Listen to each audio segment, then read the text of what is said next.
Bonjour, aujourd'hui nous sommes dans Matthieu, chapitre 28, et pourquoi c'est important pour vous d'entrer dans la résurrection.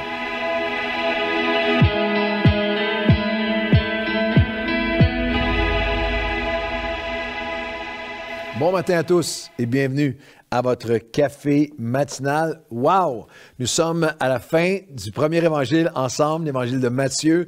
28 chapitres après aujourd'hui sont là en ligne, 28 cafés matinaux pour 28 chapitres. Alors, je vous encourage à les partager avec le plus de gens possible.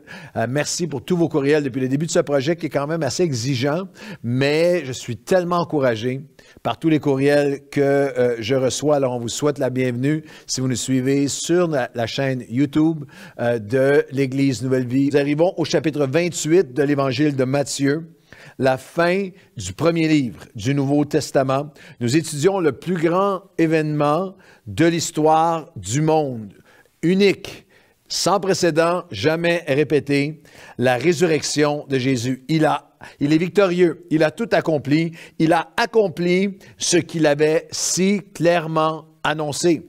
Les derniers versets du chapitre 27, en effet, nous lisons que le lendemain, après la crucifixion, lorsque son corps a été mis au sépulcre, le lendemain qui était le jour après la préparation, les principaux sacrificateurs et les pharisiens allèrent ensemble auprès de Pilate et lui dire, « Nous nous souvenons que cet imposteur a dit, quand il vivait encore, après 3 jours, je ressusciterai. » Ordonne donc que le sépulcre soit gardé au 3e jour, afin que ses disciples ne viennent pas dérober le corps et dire au peuple, il est ressuscité des morts. Cette dernière imposture serait pire que la première.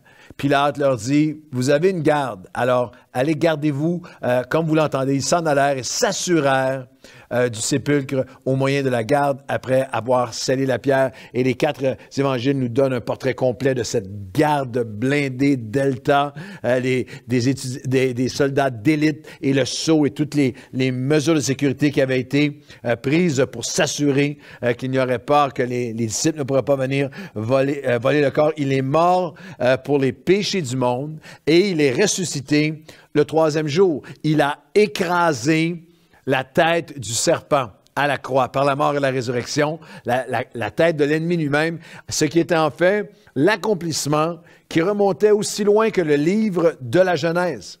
En effet, lorsque l'homme a chuté et que sa chute s'est rebellée contre Dieu, l'a séparé de Dieu, tout de suite, Dieu répond avec la première promesse messianique. Dans Genèse 3,15, il dit à l'ennemi, il dit au serpent, il y aura une guerre, un conflit, inimitié. Il y aura une guerre, un conflit entre toi, le serpent, et la femme, entre ta postérité et la sienne.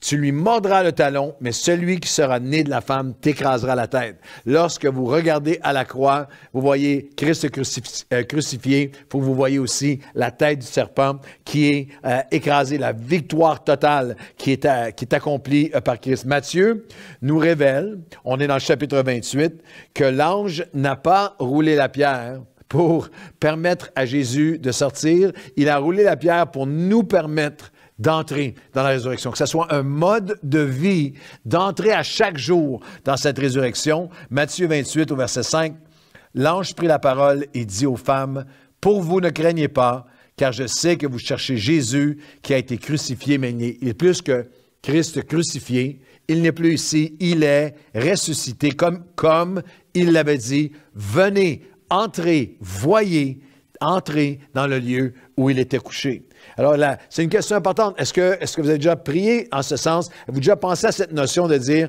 à chaque jour, je dois apprendre à entrer dans la résurrection? Est-ce que vous savez pourquoi entrer dans la résurrection est si important? Matthieu 28 nous donne quelques raisons. Parce que la résurrection, nous entrons à chaque jour. Seigneur, je veux marcher dans ta résurrection aujourd'hui. Parce que la résurrection renverse nos peurs et nos angoisses. Lorsqu'on regarde l'Évangile de Matthieu, le 28e chapitre, après le sabbat, les versets 1 à 5, le premier jour de la semaine, c'est le dimanche, Marie, Magdala et l'autre Marie allèrent voir le sépulcre. Et voici un tremblement de terre. Un ange du Seigneur descendit du ciel, roulait la pierre et s'assit dessus. Son aspect était comme l'éclair, son vêtement était blanc comme la neige. Les gardes tremblèrent de peur et devinrent comme morts. On les comprend. Mais l'ange prit la parole et dit aux femmes, « Pour vous, ne craignez pas, il n'est plus ici. Vous cherchez le crucifié, il n'est plus ici. Il est ressuscité. Entrez dans la résurrection. L'ange a dit, n'aie pas peur. Un peu plus loin, encore une fois, il le dira une seconde fois, il leur dira, soyez sans crainte. Soyez sans crainte. C'est dans ce même chapitre, il y a 2 des 365, n'aie pas peur, ne craignez pas de la Bible. Il est ressuscité. Nous entrons dans la résurrection chaque jour parce que c'est alors que nous marchons à la lumière de la résurrection que nos peurs reculent, qui renversent nos peurs. Il y a le contraste entre les soldats terrifiés et les femmes qui doivent transcender, qui vont transcender par la résurrection leur peur, graduer de leur peur à la joie. C'est intéressant, au verset 8 de Matthieu 28, « Elles s'éloignèrent promptement du sépulcre avec crainte, mais avec une grande joie, et coururent porter la nouvelle. » Et c'est ce qui prend place dans chacun de nos cœurs depuis 2000 ans. Lorsqu'on vient devant Dieu en prière, « Seigneur, je veux marcher aujourd'hui dans la réalité, la lumière, la révélation renouvelée de ta résurrection. » Nous graduons de la crainte à la paix, de la crainte à la joie. Cette dynamique, cette résurrection, la résurrection renverse même crainte, peur et angoisse, même la peur de la mort. C'est quelque chose qui est magnifique pour moi comme pasteur d'avoir côtoyé tellement de gens, littéralement, les accompagner dans leur dernier souffle et de voir à quel point le Christ ressuscité qui habite dans les cœurs calme, apaise complètement. Romains chapitre 6, l'apôtre Paul adresse cette réalité en disant, nous avons versets 4, 5, 8 et 9. Romains 6, 4, 5, 8 et 9. Nous avons donc été ensevelis avec lui par le baptême en sa mort, afin que comme Christ est ressuscité des morts, par la gloire du Père, de même nous aussi, nous marchons en nouveauté de vie. En effet, si nous sommes devenus une même plante, à la même sève de la résurrection qui coule en nous, avec lui par la conformité à sa mort, nous le serons aussi par la conformité à sa résurrection. Et si nous sommes morts avec Christ, nous croyons que nous vivrons aussi avec lui, sachant que Christ ressuscité des morts ne meurt plus. La mort n'a plus aucun pouvoir sur lui. La mort n'a plus aucun pouvoir sur nous. Aujourd'hui même, alors que j'enregistre ce café matinal, il y a une dame de l'Église qui est extraordinaire, une femme magnifique, une grand-maman avec des dizaines, littéralement, d'enfants et de petits-enfants et d'arrière-petits-enfants qui s'est en allé être avec le Seigneur. Et dans les derniers jours, mon époux Chantal était avec elle juste quelques heures, la veille de son départ dans les bras de Dieu. Elle était habitée, elle était portée par une paix extraordinaire. C'est ce que la résurrection produit dans nos cœurs. Il a banni la pire de toutes les craintes, la crainte qui confronte chaque être humain. Je me souviens d'avoir été quelques heures à peine avant qu'elle nous quitte pour aller être avec le Seigneur auprès d'une femme de Dieu. Et alors que j'étais avec elle, je connaissais sa vie. J'étais avec elle comme un petit garçon à côté d'elle. Et je connaissais sa vie, toutes les épreuves qu'elle avait vécues et tout. Et elle était comme rendue entre ciel et terre, tout près de Dieu dans ses derniers souffles. Et elle répétait sans cesse, « It was all joy ». C'était seulement, tout a été comme une joie, tout a été une joie. Ils étaient avec crainte, mais aussi avec une joie. Pourquoi entrer dans la résurrection à chaque jour? Parce que la résurrection renverse nos peurs et nos angoisses. Et aussi, parce que la deuxième pensée qui est trouvée dans Matthieu 28, parce que la résurrection nous rappelle qu'il nous précède, qu'il marche toujours avant nous. Dans le même chapitre au verset 7, allez promptement dire, entrez dans la résurrection, et allez dire à ses disciples qu'il est ressuscité des morts, verset 7, et voici, il vous précède en Galilée. C'est là que vous le verrez. Voici, je vous l'ai dit. Et Jésus reprend la même pensée au verset 10, lui aussi dit alors, il leur dit, n'ayez pas peur, calme les pires peurs et angoisses, mais allez, le Christ ressuscité dit, allez dire à mes frères de se rendre en Galilée, c'est là qu'ils me verront. La résurrection, entrer dans la résurrection chaque jour est essentielle parce que la résurrection nous rappelle qu'il nous précède et marche devant nous. Du début à la fin du livre de l'Apocalypse, dès le premier chapitre jusqu'à la fin du livre des temps de la fin, Jésus dira, je suis l'alpha, Apocalypse 1, 8 et 22, 13. Je suis l'alpha, l'oméga, le commencement, la fin, celui qui était, qui était et qui vient, le Tout-Puissant, l'alpha et l'oméga, le premier et le dernier, le commencement, la fin. Entrer dans la résurrection, pour moi, c'est cette assurance qu'à chaque jour, je peux venir devant Dieu et dire, Seigneur, quel que soit ce que cette journée, ce mois, cette année, même au début de cette pandémie, alors que tout était si sombre, Seigneur, tu marches déjà devant nous. Tu nous précèdes déjà. Lorsque j'ai commencé à faire des voyages avec des heures de décalage prononcées, mais que ces moments assez amusants avec mes enfants lorsqu'ils étaient plus jeunes. Je me souviens d'endroits que je sois à Papeete, à Tahiti ou à d'autres endroits où il y a 12 heures et plus, parfois d'autres endroits du monde où il y avait 12 heures de décalage, où j'appelais les enfants.